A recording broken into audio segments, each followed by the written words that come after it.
Hey everyone. So today we are talking about the Hockaday case and how the topics in Chapter 7 relate to the case.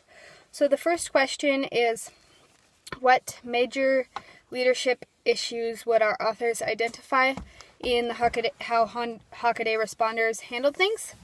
The first issue I would note is that Jill and Ruggiero and the upper management team took more of an autocratic approach in establishing the virtual team, when a democratic approach was probably more necessary.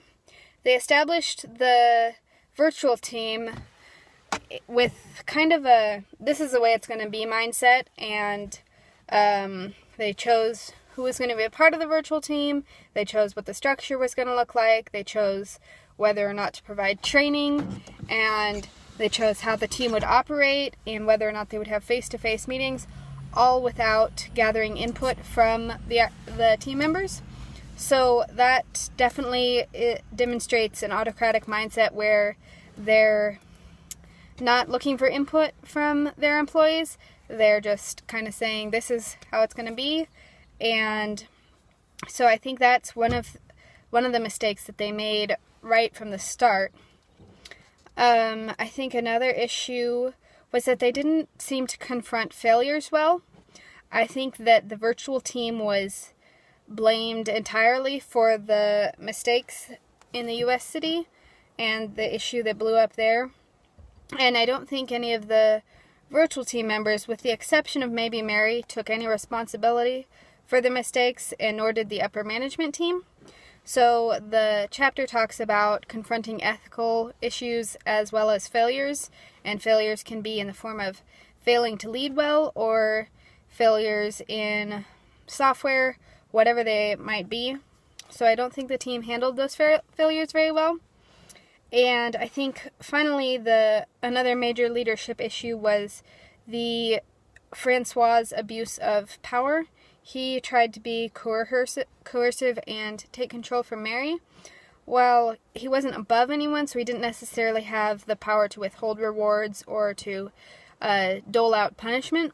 He did have the power to make Mary's life pretty miserable, and he could place the blame on her for the mistakes or for failed leadership or whatever, and just cause a lot of frustration for her when and so in that manner, I think he was being rather coercive, and it was definitely a leadership issue there. The next question is to discuss what approach the upper management team took to leadership. And again, I would say that they took an autocratic style approach. They outlined imperative directives for the virtual team. This is how you're going to operate. This is how you're going to communicate. This is how your team is going to be structured. This is who's going to be on the team, etc. And they didn't accept any input from the team members. They set up the virtual team, and the team was going to be self-managed, and so they had a little bit of freedom to structure themselves, but mostly the way the team was set up was all controlled by Jill and Ruggiero and the upper management team, which reflects what I would say is an autocratic style. The areas of positive leadership, I do think that there were some areas of positive leadership reflected in the case. I think that Mary definitely took some initiative when, after the issue in the U.S. city, she talked to Ruggiero and asked whether she had made the wrong decisions in not letting Francois take over, and she was willing to admit failure if Francois thought that she had failed, and she was willing to take responsibility for that. So I think that demonstrates an effort to confront failures and just great responsibility and integrity on Mary's part for that. At the end of the case, I think the upper management team realized that the autocratic style wasn't working, and they started to move away from that style, and I think this was an example of positive leadership. They decided to move towards a more democratic style and actually involve the virtual team members in decision making. They allowed the team to provide input on how the team was structured, how things were going to look in the future, whether they would have training or face-to-face meetings. So I think that was a definite step in the right direction and a positive leadership example. They realized that change was necessary and took the initiative to make those changes.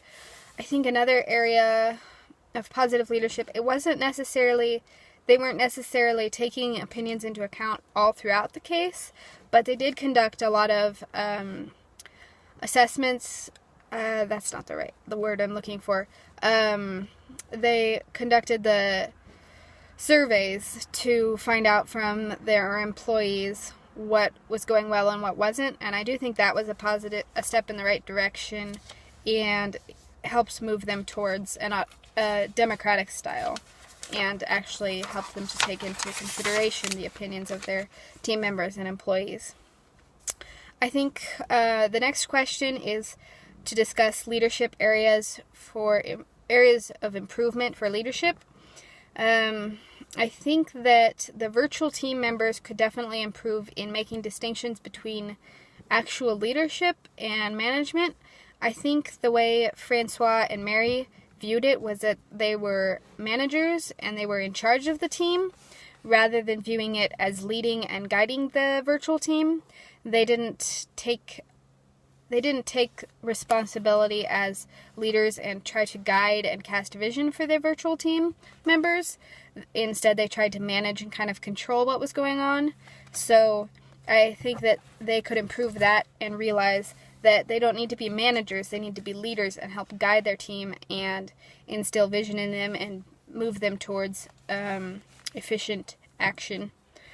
I think that as far as the upper management team goes, they kind of failed at building and leading the virtual team.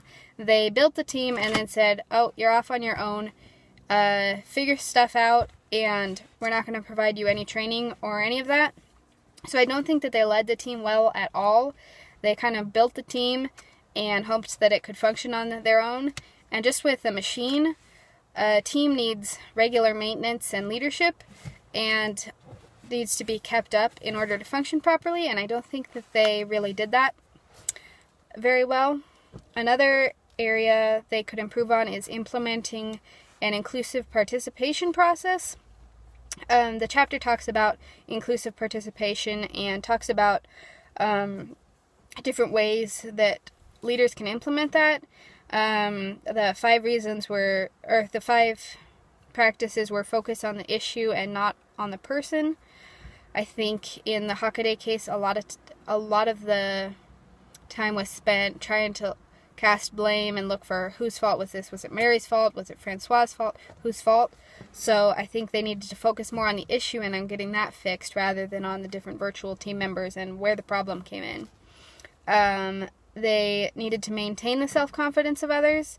I don't think that the upper management team did a good job supporting Mary in her position as the leader of the virtual team, and I think they could have helped to maintain her self-confidence and help her lead the virtual team well. Maintain constructive relationships. They kind of held the virtual team members on this pedestal and gave them all this great responsibility, but then they just kind of left them to themselves and didn't communicate a great deal with them until after the situation in the U.S. city, and I think they could have maintained those relationships early on, and that could have improved things a great deal. Take initiative to make things better. I think that's what Jill was trying to do when she set up the virtual team in the first place, but once she set it up, I think she kind of was like, well, this is what everybody's doing nowadays, so I'm just gonna run with it and let the virtual team figure stuff out. And I don't think that she really took further initiative to make things better until the end of the case when they conducted the employee surveys and decided to make things better in the future. And another element was leading by example, and we don't really see a lot of Jill's example or Ruggiero or Jim. We see things that they did, but not how what they did related to the virtual team's decisions, so I think she could have done a better job of leading by example. And finally, I think an area for improvement would be to build trust. I think that they were starting to do this at the end of the case, but they needed to build trust with the public and with their employees, and I think that they lost that trust after all the chaos that the virtual team went through, and I think that's probably why a couple of the team members from the virtual team ended up quitting. So the final question is, were there ideas in the chapter that Jill should consider? And I think that most of the ideas here fit with the things I discussed as far as what Hockaday could improve on. I think that they definitely need to implement the inclusive participation process, and that they also need to focus on building trust. One thing, though, that I think Jill especially could focus on is the idea of super leadership. The text talked about super leaders and how they use self-management and act as models for their followers. So Jill was the CEO of Hockaday Responders, and she could have set a great example for her employees and communicated with them and kind of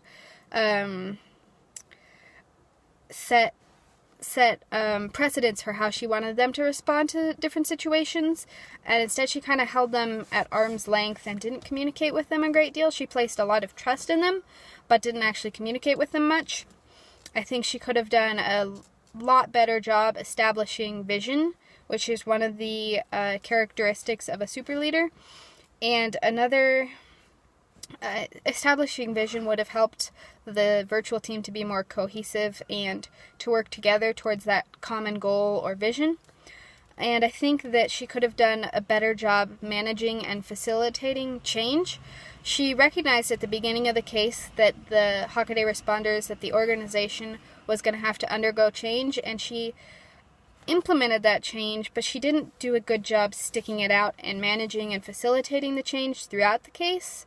She just kind of made the changes and then left the employees to figure out how that was going to look on their own, where I think if she had managed that change and been really involved in it throughout the process, things would have gone a lot more smoothly.